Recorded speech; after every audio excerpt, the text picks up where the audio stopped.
போரும் அமைதியும். இதன் ஆசிரியர் லியோ டால்ஸ்டாய். பாகம் 1, பகுதி 20. சீட்டாட்டத்திற்காக மேஜைகள் போடப்பட்டன. பாஸ்டன் என்ற விளையாட்டுக்கு ஜோடியில் சேர்ந்தனர். கோமகளின் விருந்தாளிகள் சிலர் 2 வரவேற்பு அறையிலையும், சிலர் உட்காரும் அறையிலையும், சிலர் வாசக சாலையிலையும் அமர்ந்தார்கள். கோமகன் தனது சீட்டுகளை விசிறி மாதிரி வைத்துக்கொண்டு சாப்பாட்டிற்கு பின்னால் வழக்கமாக அவர் ஆரம்பிக்கும் தூக்கத்தில் விழுந்து விடாமல் கஷ்டத்தோடு சமாளித்து கொண்டு ஒவ்வொன்றை பற்றியும் பேசி சிரித்து கொண்டிருந்தார். கோமகளின் தூண்டுதலின் பேரில் கிளாவிகார்டு, ஹார்ப் என்ற வாத்தியங்களை சுற்றி இளைஞர்கள் கூடினார்கள். எல்லோரும் கேட்டுக்கொண்டபடி ஜூலி முதலில் வாசித்தாள். அவள் ஹார்ப் வாத்தியத்திற்கு இணங்க சிறிது வாசித்த பின்பு மற்ற வாலிப சீமாட்டிகளோடு சேர்ந்து கொண்டு சங்கீத திறமைக்கு பெயர் பெற்றிருந்த நட்டாஷாவையும் நிக்காலஸையும் பாடும்படி குறிப்பிட்டார்கள். வளர்ந்த பெண்ணை போல தன்னை நடத்துவதைக் கண்டு நட்டாஷாவுக்கு மிகுந்த பெருமை இருப்பது தெளிவாக இருந்தாலும் அதே சமயம் அவள் கொஞ்சம் வெட்கமும் கொண்டாள். நாம் என்ன பாடலாம் என்று அவள் கேட்டாள். நீரோட என்று நிக்காலஸ் கூறினார். ஓகே, சீக்கிரமாக ஆரம்பிப்போம். போரிஸ், இங்கே வாருங்கள் என்றாள் நட்டாஷா. ஆனால் சோனியா எங்க? அவள் சுற்றி பார்த்து தன்னுடைய தோழியான சோனியா அந்த அறையில் காணாததால் அவளை பார்ப்பதற்கு ஓடினாள். சோனியாவின் அறைக்குள் ஓடினாள். அங்கு அவளை காணவில்லை. நட்டாஷா குழந்தைகளின் அறைக்குள் ஓடினாள். அங்கேயும் அவளை காணவில்லை. ஆளோடியில் கிடந்த பெரிய பெட்டியில்தான் அவள் இருக்க வேண்டும் என்று நட்டாஷா முடிவு செய்தாள். ராஸ்ட்ரோ வீட்டில் உள்ள இளம் பெண்களுக்கெல்லாம் தங்கள் வருத்தத்தை தீர்த்து கொள்ளும் இடமாக ஆளோடியில் கிடந்த அந்த பெரிய பெட்டிதான் விளங்கியது. ஆனால் அந்த பெரிய பெட்டியின் மீது கிடந்த தாதியின் அழுக்கடைந்த இறகு படுக்கையில் தன்னுடைய சிகப்பு உடை கசங்கி கிடக்க தனது முகத்தை மெல்லிய விரல்களால் மறைத்து கொண்டு தன்னுடைய திறந்த தோள்கள் பலமாக குலுங்குமாறு விம்மி விம்மி அழுது கொண்டு சோனியா குப்புறப்படுத்திருந்தாள். அந்த மகாத்மா தினத்தில் நாள் பூராவும் சந்தோஷத்துடன் ஒளிர்ந்த நட்டாஷாவின் முகம் திடீரென்று மாறியது. அவளுடைய கண்கள் நிலைத்து நின்றன. அவளுடைய பரந்த கழுத்து வழியாக ஒரு நடுக்கம் கீழே இறங்கியது. அவளுடைய வாயின் ஓரங்கள் தொங்கின. சோனியா, என்ன இது? என்ன விஷயம்? ஏன் இப்படி? நட்டாஷாவின் பெரிய வாய் விரிந்து அவளை அழகற்றவளாக காட்டியது. சோனியா அழுகிறாள் என்பதை தவிர வேறு என்ன காரணம் என்பதை அறியாமல் அவள் குழந்தையைப் போல் ஓலமிட ஆரம்பித்தாள். சோனியா பதில் சொல்வதற்காக தன் தலையை உயர்த்த முயன்றாள். ஆனால் முடியவில்லை. இன்னும் ஆழமாக படுக்கையில் தன் முகத்தை மறைத்து கொண்டாள். அந்த நீல கோடிட்ட இறகு மெத்தையில் உட்கார்ந்து தன்னுடைய தோழியை கட்டிக்கொண்டு நட்டாஷா அழுதாள். சிரமத்தோடு சோனியா எழுந்து உட்கார்ந்து தன்னுடைய கண்களை துடைத்து கொண்டு விளக்க ஆரம்பித்தாள். நிக்காலஸ் 1 வாரத்தில் போகப் போகிறார். அவருடைய தஸ்தாவேஜுகள் வந்துவிட்டன. அவரே எனக்கு சொன்னார் என்றாலும் நான் அழக்கூடாது என்று கூறி தன் கையில் இருந்த காகிதத்தை காட்டினாள். அதில் நிக்காலஸ் எழுதிய கவிகள் இருந்தன. இருந்தாலும் நான் அழக்கூடாது. ஆனால் உனக்கு தெரியாது, ஒருவராலும் இதை அறிந்து கொள்ள முடியாது. அவர் எப்பேற்பட்ட ஒரு ஆத்மா. அவருக்கு அவ்வளவு உதாரமான ஆத்மா இருந்தால் அவள் மீண்டும் கதற ஆரம்பித்தாள். உனக்கு எல்லாம் நல்லதுதான். நான் பொறாமைப்படவில்லை. உன்னை நேசிக்கிறேன். போரிசையும் கூட நான் நேசிக்கிறேன் என்று கூறி கொஞ்சம் ஆசுவாசப்படுத்தி கொண்டு மீண்டும் சொன்னாள். அவர் இனிமையானவர். உன்னுடைய வழியில் இடையூறுகள் இல்லை. ஆனால் நிக்காலஸ் எனது ஒன்றுவிட்ட சகோதரர். உத்தரவுகள் வாங்க வேண்டும். பிஷப் தான் கொடுக்க வேண்டும். அப்படி இருந்தாலும் அதை செய்ய முடியாதே. தவிரவும் அம்மாவிடம் சொன்னால் கோமகளை சோனியா தன் தாயாகவே மதித்து அப்படியே அழைத்து வந்தார். நான் நிக்காலஸின் எதிர்காலத்தை பாழாக்குகிறேன், நான் இரக்கமாட்டவள், நன்றி கெட்டவள் என்றெல்லாம். ஆனால் உண்மையில் கடவுள்தான் என் சாட்சி. அவள் மீது எனக்கு மிகுந்த பிரியம் உண்டு. உங்கள் எல்லார் மீதும் எனக்கு மிகுந்த பிரியம் உண்டு. வேறா மட்டும் எதற்காக? நான் அவளுக்கு என்ன செய்தேன்? நான் உங்களுக்கு மிகுந்த நன்றி உள்ளவளாய் இருப்பதால் ஒவ்வொன்றையும் விருப்பத்தோடு நான் தியாகம் செய்வேன். ஆனால் என்னிடம் எதுவும் இல்லை.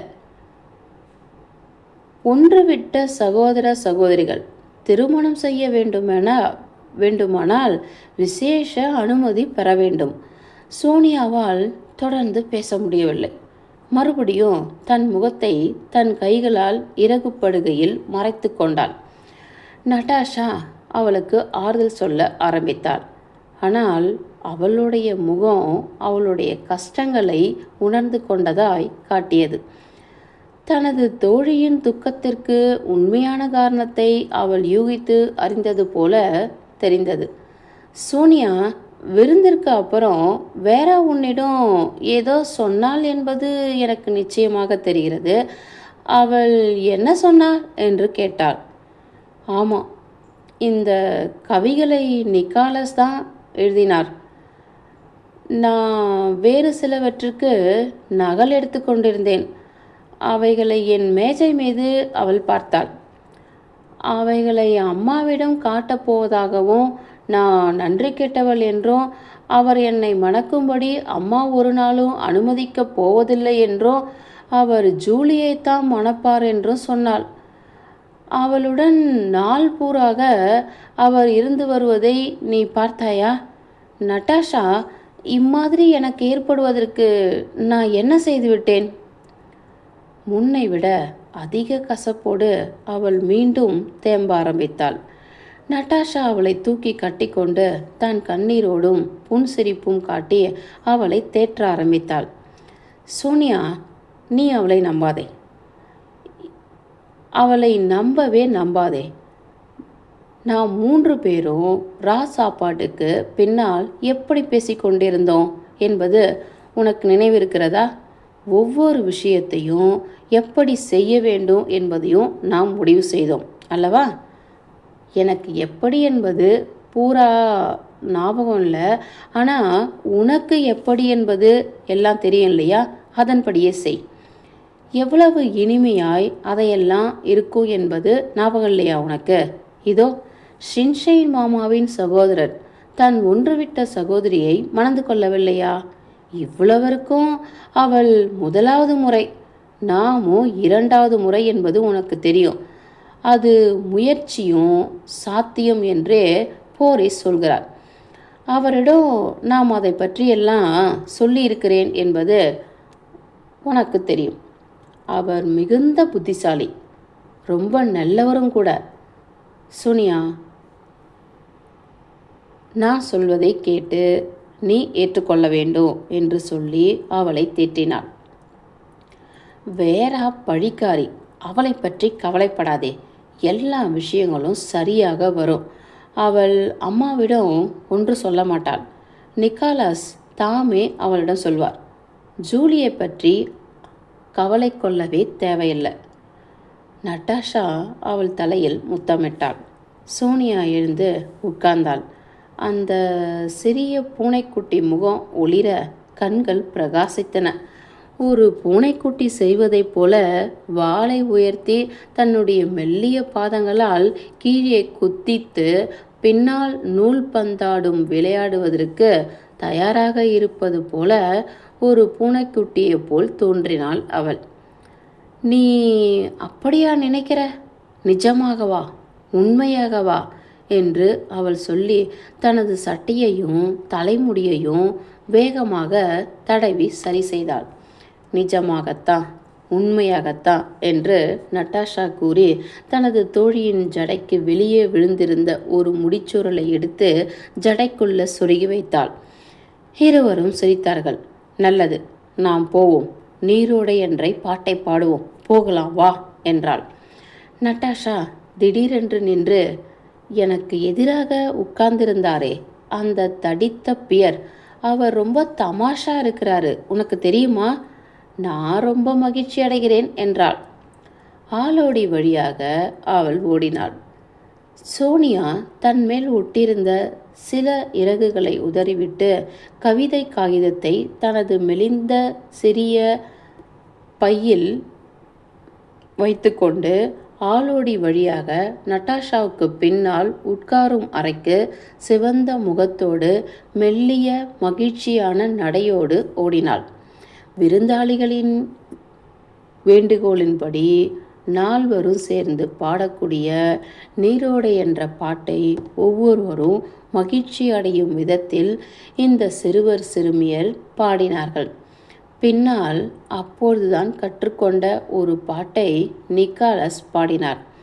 இரவு நேரத்தில் சந்திரனின் ஒளியில் மனக்கோட்டைகள் சுதந்திரமாக உலவும் போது இந்த உலகத்தில் ஒருவர் இருக்கிறார், அவர் இன்னும் உன்னை பற்றியேதான் நினைத்து கொண்டிருக்கிறார் என்பதை உணரும்போது எவ்வளவு இனிமையாக இருக்கிறது.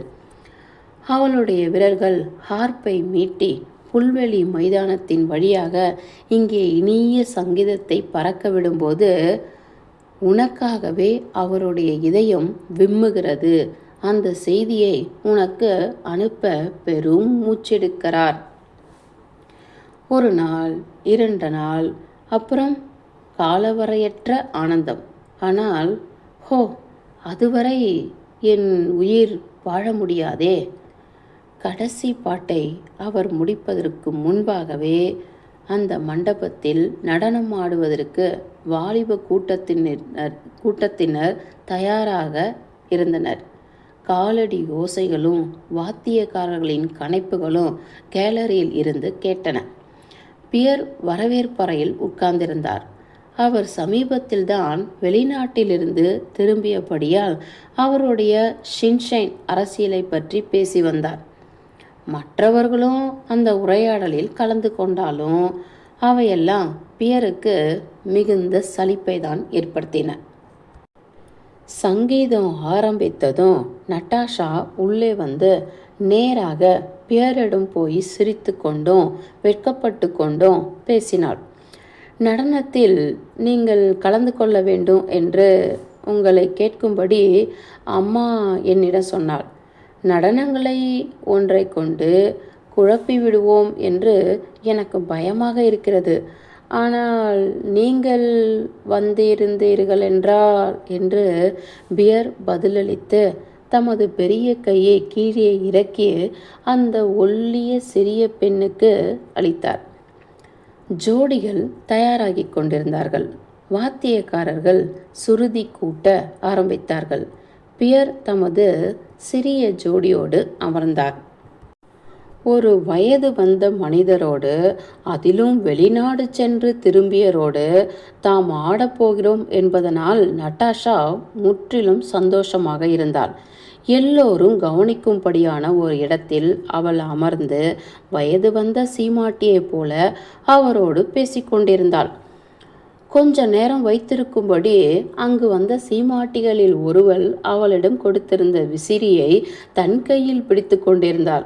ஒரு உயர் வட்டார பெண் மாதிரி அமர்ந்து கொண்டு அவள் எப்பொழுது எங்கே அதை கற்றுக்கொண்டாள் என்பது கடவுளுக்கு தான் தெரியும்.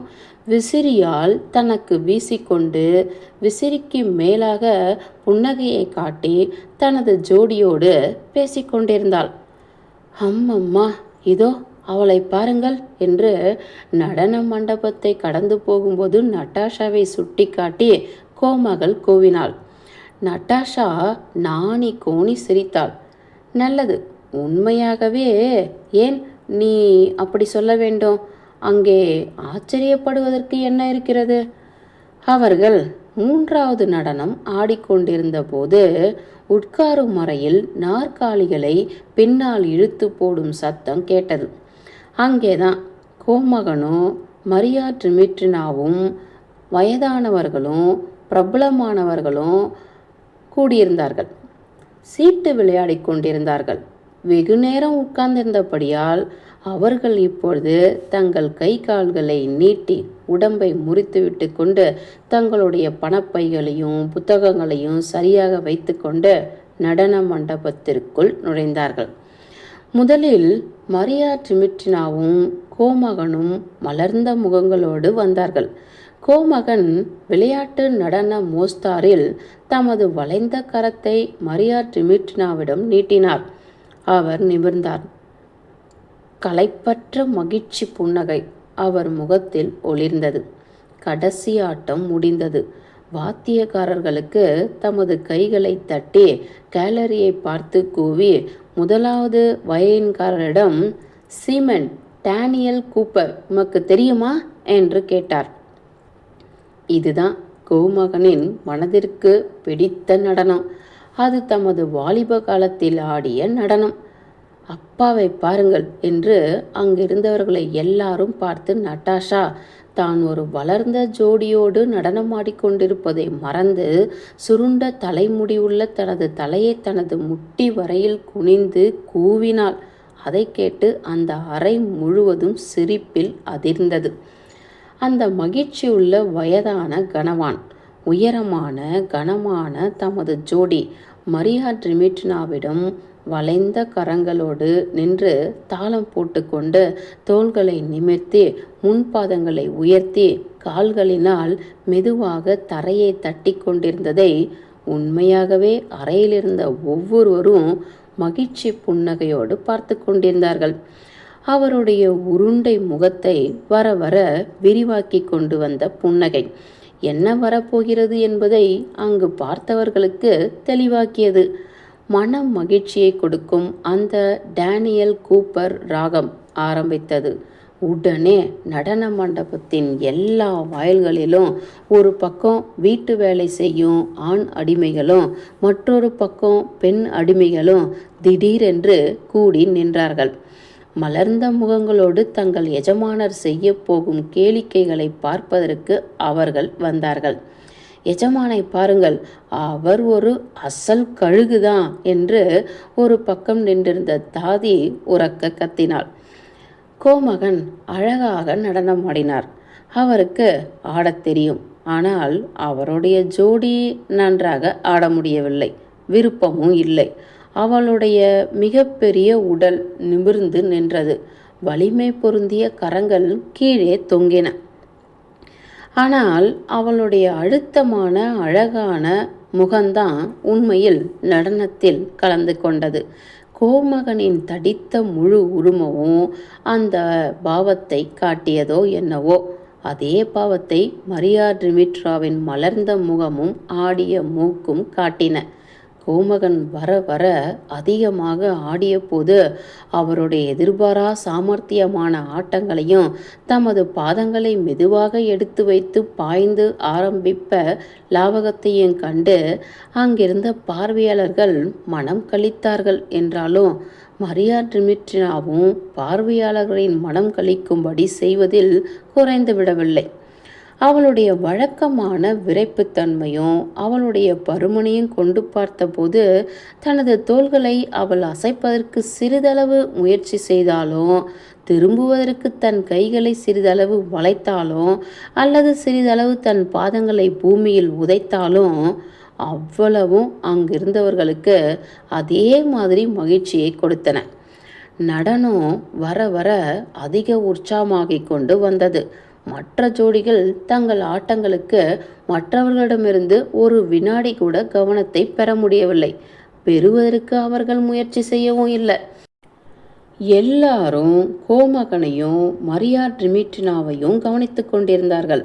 ஒவ்வொருவரும் அந்த ஜோடியின் மீதிருந்த கண்களை எடுக்காமல் அவர்களையே கவனித்திருந்தார்கள். நட்டாஷா ஒவ்வொருவரையும் சீண்டி சீண்டி அப்பாவை பாருங்கள், அப்பாவை பாருங்கள் என்று தூண்டிக்கொண்டே இருந்தாள். நடனத்தின் மத்தியில் இருந்து ஓய்வு நேரத்தில் கோமகன் வேகமாக மூச்சு விட்டு கொண்டு வாத்தியக்காரர்களை பார்த்து, துரிதமாக வாசிக்கும்படி கையை ஆட்டி கூச்சலிட்டார். வேகமாக, மிகவும் வேகமாக, இன்னும் வேகமாக, லேசாக, மிகவும் லேசாக, இன்னும் அதிகமாக, இன்னும் லேசாக. மரியா டிமிட்ரினாவை சுற்றி ஒரு சமயம் தமது முன் பாதங்களாலும் மற்றொரு சமயம் தமது குதிகால்களுமாக கோமகன் சுழன்றார். ஆசனத்திற்கு தமது ஜோடியை கொண்டு போய் சேர்க்கிற வரையில் அம்மாதிரி சுழன்று சுழன்று தமது கடைசி செய்கையாக பின்பக்கமாக காலை தூக்கி வியர்த்து கொட்டிய தலையை தாழ்த்தி புன்சிரிப்பு கொண்டு தமது கையால் அங்கு இருந்தவர்களுக்கு எல்லாம் ஒரு பரந்த கைகளோடு வணக்கத்தை காட்டினார். நட்டாஷா உட்பட எல்லாரும் இடி போல கைத்தட்டி சிரித்தார்கள். ஜோடிகள் இருவரும் வேகமாக மூச்சு வாங்கி கொண்டு தங்களுடைய மெல்லிய கைக்குட்டையால் முகங்களை துடைத்து கொண்டு அசையாமல் நின்றார்கள். எங்கள் காலத்தில் இப்படித்தான் நாங்கள் நடனமாடுவது வழக்கம் என்றார் கோமகன். பலமாக மூச்சு விட்டு கொண்டு சட்டைகளை மேலே மடக்கிவிட்டு, அதுதான் ஒரு டேனியல் கூப்பர் என்று மரியா டிமிட்ரிவனா சொன்னாள். பகுதி 20 முடிந்தது.